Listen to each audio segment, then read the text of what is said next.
सोचिए आप अपने 8 दोस्तों के साथ दुनिया के सबसे ठंडे इलाके में ट्रैकिंग करने निकले हैं। रात हो चुकी है, बाहर -30 डिग्री की सर्दी है। आप सब टेंट के अंदर सो रहे हैं और अचानक कुछ ऐसा होता है कि आप दरवाज़ा खोलने का भी इंतज़ार नहीं करते। आप टेंट को अंदर से काट देते हैं और बिना शूज़, बिना जैकेट सीधा बर्फ़ में भाग पड़ते हैं। लेकिन ऐसा क्या हुआ था जो इंसान को ठंड से भी ज़्यादा डरा दे? ये कोई फिल्म नहीं है, ये एक सच्ची घटना है। एक ऐसी मिस्ट्री जिसने पिछले 65 साल से साइंटिस्ट, इन्वेस्टिगेटर्स और पूरे रसिया को उलझा कर रखा है।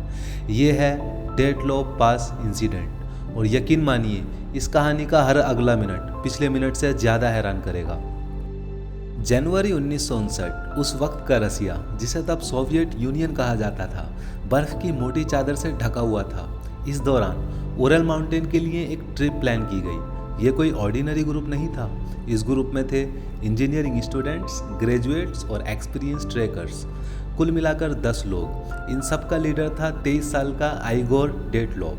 आइगोर को माउंटेन से प्यार था। उसने पहले भी कई डिफ़िकल्ट ट्रिप सक्सेसफुली कंप्लीट की थी और इसी वजह से सबको यकीन था कि ये ट्रिप भी बिल्कुल नॉर्मल रहेगी। ग्रुप का टारगेट था ओटोर्टेन माउंटेन के पास पहुंचना। ये ट्रिप इतनी मुश्किल थी कि इसे कंप्लीट करने पर हाईएस्ट ट्रैकिंग सर्टिफिकेशन मिल सकता था। यानी ये लोग एमेच्योर नहीं थे, ये ट्रेन थे, प्रिपेयर्ड थे और कॉन्फिडेंट भी। सफ़र शुरू हुआ ट्रेन से, फिर ट्रक से और आखिर में जहाँ रोड ख़त्म हुई वहाँ से पैदल। हर दिन वो अपनी डायरी लिखते, फ़ोटो लेते, मजाक करते, गाने गाते। आज भी उनकी ओरिजिनल फ़ोटोग्राफ्स देखकर लगता ही नहीं कि कुछ ही दिन बाद ये तस्वीरें उनकी ज़िंदगी की आखिरी यादें बन जाएंगी। लेकिन सफ़र के बीच ही एक अनएक्सपेक्टेड चीज़ हुई। ग्रुप के एक मेंबर यूरी यूदिन अचानक बीमार पड़ गए।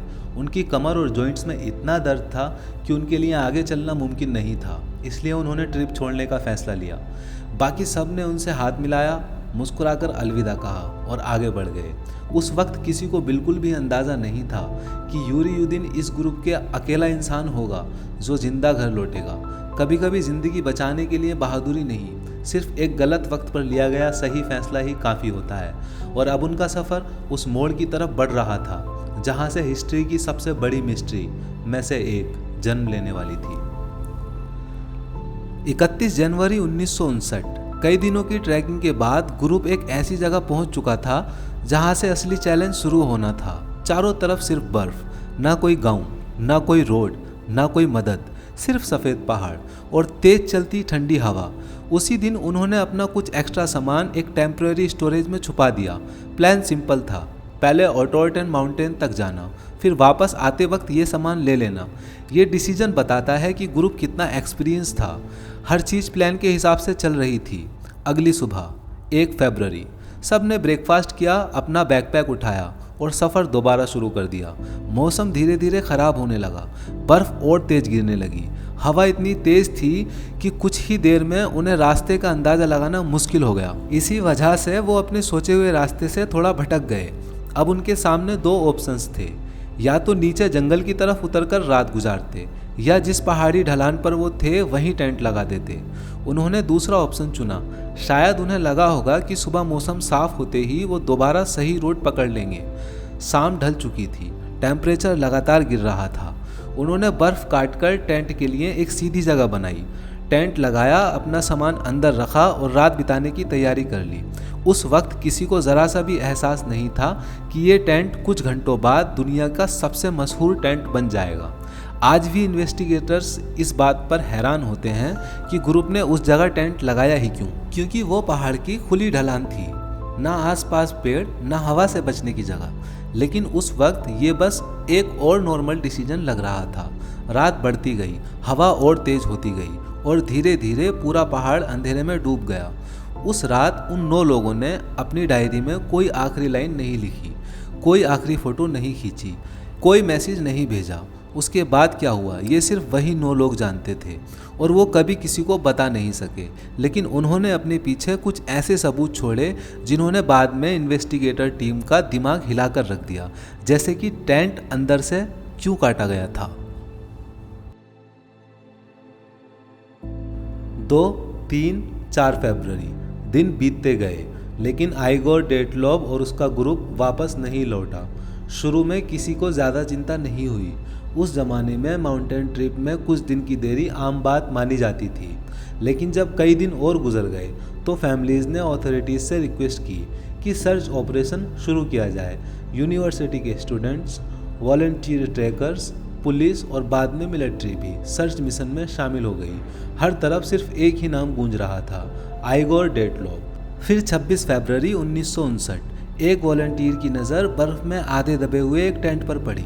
ये वही टेंट था जिसे देखकर इन्वेस्टिगेशन की पूरी डायरेक्शन बदल गई। जैसे ही टीम टेंट के पास पहुंची, उन्होंने देखा टेंट अपनी जगह पर था, उसे हवा उड़ाकर नहीं ले गई थी। लेकिन एक अजीब बात थी, टेंट का एंट्रेंस बंद था और उसके कपड़े में अंदर की तरफ से कई जगह काट कर बड़े बड़े छेद किए गए थे। यानी जो भी बाहर निकला था उसने दरवाज़ा इस्तेमाल ही नहीं किया, उसने टेंट को अंदर से काट दिया। रेस्क्यू टीम धीरे धीरे टेंट के अंदर घुसी और जो उन्होंने देखा वो और भी ज़्यादा हैरान करने वाला था। अंदर सब कुछ लगभग अपनी जगह था, बैकपैक्स, कैमरास, डायरीज, कपड़े, खाना, जैकेट और शूज़ भी। यानी जो लोग टेंट से बाहर निकले उनके पास अपने गर्म कपड़े पहनने का भी वक्त नहीं था। अब तक इन्वेस्टिगेटर्स के दिमाग में सिर्फ एक ही सवाल था, आखिर ऐसा क्या हुआ जिसने नो एक्सपीरियंस ट्रैकर्स को अपना सब कुछ छोड़कर बर्फ़ में भागने पर मजबूर कर दिया। तभी टेंट के बाहर बर्फ़ पर कुछ फुटप्रिंट्स नज़र आए। ये फुटप्रिंट्स को देखकर एक और अजीब बात सामने आई। वो फुटप्रिंट्स भागने वाले इंसान के नहीं लग रहे थे, वो ऐसे थे जैसे मानो कोई तेजी से चल कर गया हो। फुटप्रिंट्स को फॉलो करते हुए इन्वेस्टिगेटर्स को देवदार के पेड़ के पास 2 बॉडीज मिल चुकी थी, लेकिन अभी भी 7 लोग लापता थे। रेस्क्यू टीम ने फुटप्रिंट्स और आसपास के एरिया को ध्यान से देखना शुरू किया। कुछ ही दूर बर्फ में एक और लाश मिली। ये आइगोर डेडलॉफ था। उसका शरीर टेंट की दिशा में था, जैसे वो वापस लौटने की कोशिश कर रहा हो। थोड़ी दूर 2 और बॉडीज मिली। हर एक की पोजीशन लगभग एक ही कहानी सुना रही थी, जैसे ये लोग टेंट तक पहुंचने की पूरी कोशिश कर रहे थे, लेकिन ठंड, अंधेरा और तेज हवा उनसे ज़्यादा ताकतवर साबित हुई। अब तक कुल 5 बॉडीज मिल चुकी थी। डॉक्टर्स ने उनका पोस्टमार्टम किया। उनमें से अधिकतर की मौत हाइपोथर्मिया यानी हद से ज़्यादा ठंड लगने की वजह से हुई थी। लेकिन केस यहीं ख़त्म नहीं हुआ। अभी भी 4 लोग लापता थे। सर्च ऑपरेशन जारी रहा, लेकिन बर्फ़ इतनी गहरी थी कि उनका कोई पता नहीं चला। दिन गुजरते गए, फिर हफ्ते। आखिरकार मई 1959 जब बर्फ़ पिघलना शुरू हुई, तब रेस्क्यू टीम को एक गहरी बर्फीली घाटी में बाकी 4 बॉडीज़ मिली। लेकिन इस बार जो इन्वेस्टिगेटर्स ने देखा उसने पूरी इन्वेस्टिगेशन की डायरेक्शन ही बदल दी। इन चारों के शरीर बाकी 5 लोगों की तुलना में काफ़ी अलग हालत में थे। एक के सीने की कई हड्डियां टूट चुकी थीं, दूसरे की खोपड़ी में गहरा फ्रैक्चर था। मेडिकल एक्सपर्ट ने बाद में लिखा कि कुछ इंजरीज बहुत ज़्यादा फोर्स से हुई थी, इतनी ज़्यादा कि उनकी तुलना हाई इम्पैक्ट एक्सीडेंट से की गई।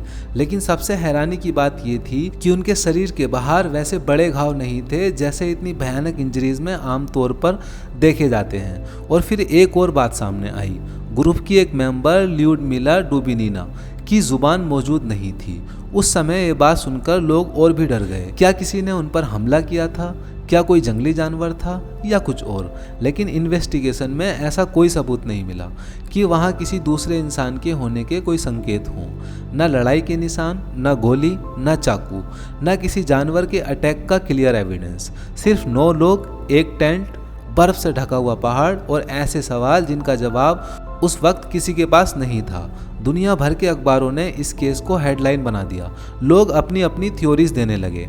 किसी ने कहा यह सीक्रेट मिलिट्री एक्सपेरिमेंट था, किसी ने कहा यह किसी अजीब प्राकृतिक घटना का नतीजा था, और कुछ लोगों ने इसे पैरानॉर्मल तक बता दिया। लेकिन सवाल ये था, एविडेंस आखिरकार किस तरफ इशारा कर रहे थे? इन्वेस्टिगेशन खत्म हुई, लेकिन जवाब अब भी अधूरे थे। एक तरफ नो एक्सपीरियंस ट्रैकर्स, दूसरी तरफ एक ऐसा स्कैन जो किसी के समझ नहीं आ रहा था। टेंट अंदर से काटा गया, कुछ लोग बिना शूज़ के बाहर निकले, कुछ हाइपोथर्मिया से मरे और कुछ के शरीर पर बहुत गंभीर अंदरूनी इंजरीज थी। इसी बीच एक और बात सामने आई, ग्रुप के कुछ कपड़ों पर रेडिएशन के हल्के निशान मिले और बस यहीं से अफवाहों का सिलसिला शुरू हो गया। किसी ने कहा यह सोवियत यूनियन का सीक्रेट मिलिट्री एक्सपेरिमेंट था, किसी ने कहा रॉकेट टेस्ट हुआ था और कुछ लोगों ने एलियन तक को जिम्मेदार बता दिया।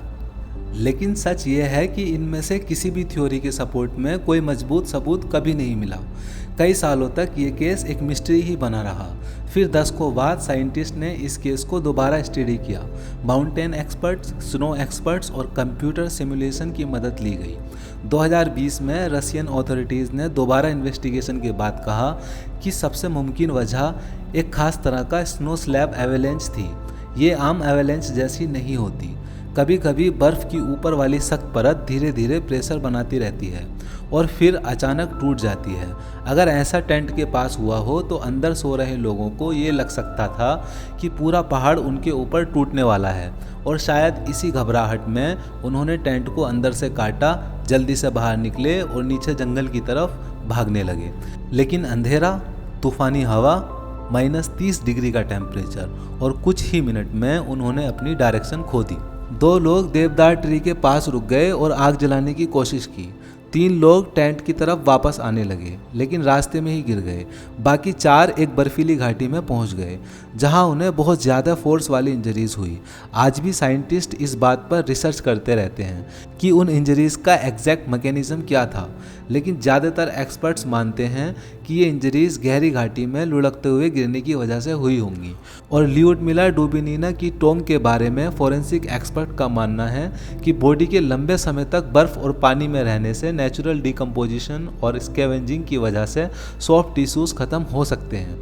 लेकिन मेरा पर्सनली मानना है कि अगर ऐसा हुआ होता तो बाकी 3 लोगों की टॉन्ग भी नहीं होनी चाहिए थी। आपका इस बारे में क्या ख्याल है, कमेंट में ज़रूर बताना। एक बात आज भी सच है, उस रात टेंट के अंदर पहले कुछ हुआ था, ऐसा कुछ जिसने नो ट्रेन ट्रैकर्स को एक पल में सब कुछ छोड़कर भागने पर मजबूर कर दिया।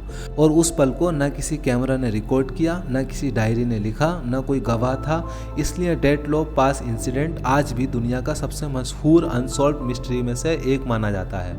हो सकता है साइंस ने इस मिस्ट्री का सबसे मजबूत जवाब दे दिया हो, लेकिन उस बर्फीली रात का आखिरी सच शायद हमेशा उन पहाड़ों के बीच ही दफन रहेगा। अगर आपको लगता है कि उस रात कुछ और हुआ था तो कमेंट में अपनी थ्योरी ज़रूर बताना।